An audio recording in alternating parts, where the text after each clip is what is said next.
안녕하십니까, 대치동 박세민사입니다. 오늘도 재밌는 얘기가 있어서 소개 좀 드리려고 준비했습니다.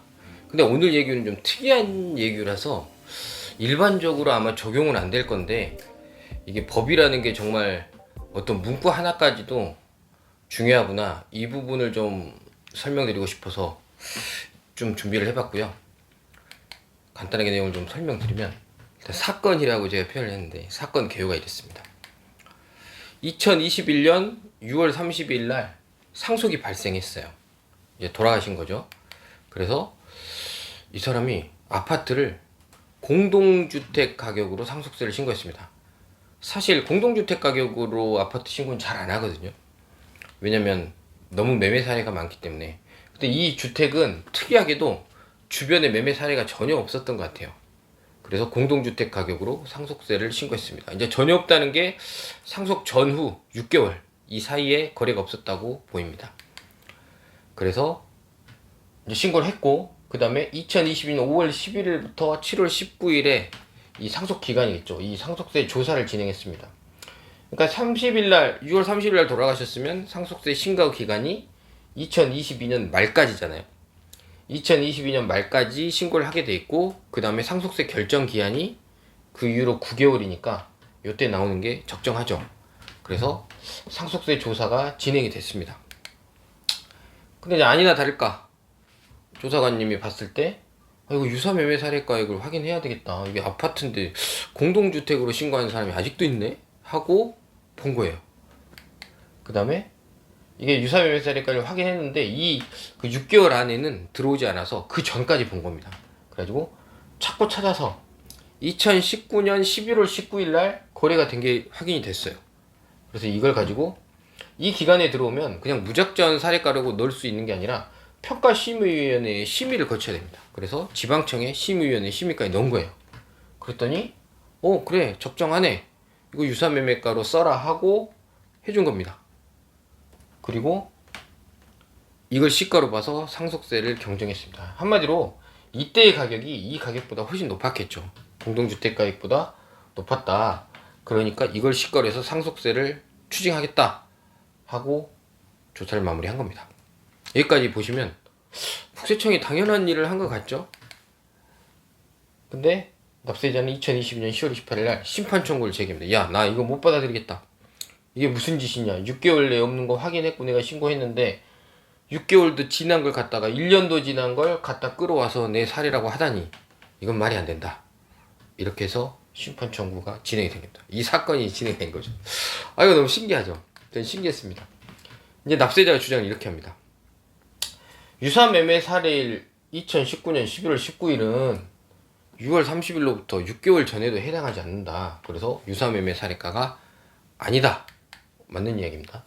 근데 평가심의위원회 심의는 할 수는 있는데, 이게 심의할 수 있는 게 상속일로부터 2년이에요. 그러니까 2년 내에 거래가 있으면 그 가격을 유사매매사를 쓸 수 있는데, 이건 그냥 쓰는 게 아니라 심의회를 열어야 되고, 여기에서 특별한 변동 사유가 없다고 인정을 해줘야 이걸 매매 사례로 쓸 수 있거든요. 그래서 그렇게 써야 되는데 이거는 아니다. 평가이라고 이 유사매매 사례라고 이 상속이라고 사이에 특별한 변동 사유가 있었다, 이렇게 지금 주장을 하는 거예요. 근데 이 특별한 변동 사유가 뭐냐, 2021년 4월 22일 날 토지거래 허가 구역이 지정까지 돼서 급격하게 가격 상승이 있었다는 거예요. 황당하죠? 그러니까 납세자가 그럼 세금 더 내겠다는 건가? 왜 이 주장을 했지? 저는 이거 보고 순간 좀 당황했는데, 여기서 주장하고 싶은 건 이거예요. 급격한 가격 상승이 있었다. 그 말은 특별한 변동 사유가 없다는 게 아니지 않냐. 그러면 특별한 변동 사유가 있었기 때문에 이 평가심의위원회에서 이 사례로 쓰는 거는 불가능하다. 평가심의위원회에서 사례로 쓰려 그러면 특별한 변동 사유가 없어야 된다는 거예요. 이게 완전히 거꾸로긴 한데, 아무튼 이거 자체가 잘못됐다라고 주장을 한 겁니다. 납세자가 대단한 논리를 가져왔어요. 그래서 특별한 사정이 없었다는 입증 책임은 처분청에 있다. 너희들이 주장해봐라. 왜 특별한 게 없다고 하냐. 난 있는데. 이렇게 나온 겁니다. 그랬더니 이제 처분청 세무서에서는 상속 개시일로부터 2년 내에 사례가액이 존재한다. 그래 6개월 내에 걸 우리가 쓰겠다는 게 아니라 2년 이내에 사례가액이 존재하지 않냐. 그래 쓴다. 그리고 우리는 사실 평가심의 심의 결과까지 했다. 그대로 처분했는데 그럼 우리 잘못은 아니지 않냐. 맞습니다. 이 조사팀의 잘못은 아니에요. 평가심의위원회에서도 이게 좋다. 이렇게 이제 결의를 해준 거잖아요. 그리고 또 하나. 야, 매매가액이 계속 급등했는데 납세자한테는 불리할 게 없지 않냐. 아니, 계속 급등했는데 급등한 가격을 쓰겠다는 것도 아니고 거의 2년 전 거 그 낮은 가격을 사례가액으로 해서 과세를 하겠다는데 아니 그건 너가 감지덕지지. 이게 불리하지 않냐. 어? 너희들에게 좋은 건데 왜 난리냐 이렇게 된 거예요. 근데 이 말도 맞죠. 아니 계속 급등했다는 걸 납세자도 알고 있어요. 근데 우리는 최근 가격도 아니고 거의 1년 넘게 지난 거에 대한 가격을 가지고 상속세를 추징했는데 납세자는 안 된다. 그것도 못 받아들이겠다. 나는 이것도 못 받아들인다 해서 진행을 한 겁니다. 자, 이제 심판의 판단이죠. 이게 심판의 판단인데 이게 뭐 처분청이 이겼다면 제가 이 판례를 가져왔겠습니까? 심판의 판단은 6개월 내 사례가액은 시가를 인정한다. 그건 모두 동의됐죠. 평가 기준일 전 2년 이내나 가격에는 가격 변동에 특별한 사정이 없으면 평가 심의를 거쳐서 시가로 인정한다. 이 규정이 있다. 이건 둘 다 알지 않냐 한 거고요. 이 아파트는 지속적으로 가격이 상승했다. 그리고 토지거래 허가구역 지정으로 가격 변동에 특별한 사정이 있다. 특별한 사정이 있다는 겁니다. 있죠. 특별히 올랐죠. 많이. 그렇기 때문에 특별한 사정이 없었음을 입증하지 못하므로 사례가액을 쓰는 것은 부적절하다. 아 이게 재밌죠? 이렇게 돼서 결국엔 납세자가 이겼어요. 납세자는 매매 사례가를 쓰지 않았고 그냥 공동주택 가격을 사용했습니다.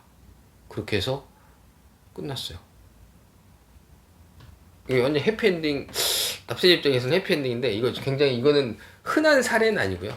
흔한 사례는 아니고 이 조건들이 다 맞았던 건데 제가 오늘 여기서 말씀드리고 싶은 거는 법 문구에 명확하게 있는 걸 활용해서 진행을 한 거에 대해서 처분청이 그냥 심증, 물증 뭐 이건 다 되죠. 사실 계속 올랐어요. 근데 2년에도 이 가격이고 그럼 올렸으면 더 큰 가격이지 않냐.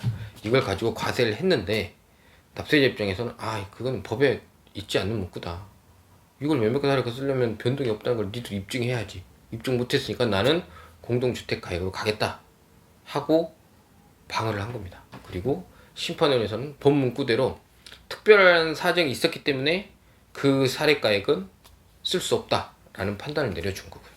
근데 일반적으로 이렇게는 되지 않고 보통 저희는 신고하면 이제 감정 평가를 받아서 아예 이 논쟁 자체를 안 만드는 주의기는 한데 근데 가끔 가다 이런 경우도 있긴 있습니다. 증여를 하려고 하는데 그러니까 예를 들어 그런 거예요. 평수가 워낙 커요. 그래서 이건 거래가 없는 겁니다. 그래서 공동주택가액으로 난 증여 신고를 하겠다. 사례가 없다. 이 평수는 거래가 안 됐다. 이렇게 나오는 거예요. 근데 이제 마음으로는 아니 작은 평수보다 이게 더 비싼 게 당연한데 이렇게 생각하잖아요. 근데 아니 작은 평수가 오히려 더 좋을 수도 있다. 인기가 있고 잘 팔린다. 근데 큰 평수는 이게 안 된다. 이렇게 주장하는 거예요. 그렇게 해서 신고를 해보고 그게 이제 넘어간 경우도 있는데 어쨌든 법 문구에 있는 걸 활용하는 게 절세인 건 맞는 거고 근데 이 사례는 많이 적용할 수는 없지만 그래도 재밌는 사례라서 그러니까 처분청은 황당하겠죠. 아니 누가 봐도 이건 올랐을 거고 이 가격이 맞는데 더 좋게 해줬음에도 억울하다고 했는데 그것마저도 내가 깨지는 그런 경우가 발생해서 이 사례를 좀 준비해봤습니다. 어쨌든 제가 말씀드리고 싶은 거는 법문구를 잘 활용해서 절세를 해야 된다는 것과 또 하나는 웬만하면 감정을 받아라. 감정을 받으면 이 싸움 자체가 없죠. 그리고 이분이 이제 이걸 상속을 받은 다음에 나중에 팔 때는 취득가가 너무 낮아요. 그래서 이제 이게 많은 재산가여서 50%를 내느니 양도세를 나중에 내는 게 낫겠다 해서 이렇게 했는지는 모르겠지만 자신의 상황에 맞게 판단하고 그에 대해서 신고를 하는 게 절세가 된다. 그리고 어느 게 좋은지는 다 따져봐야 된다. 이 부분을 설명드리고 싶었고요. 이렇게 황당하지만 납세자가 이기는 사례도 있다. 이런 경우를 좀 보여드리고 싶어서 준비했습니다. 감사합니다.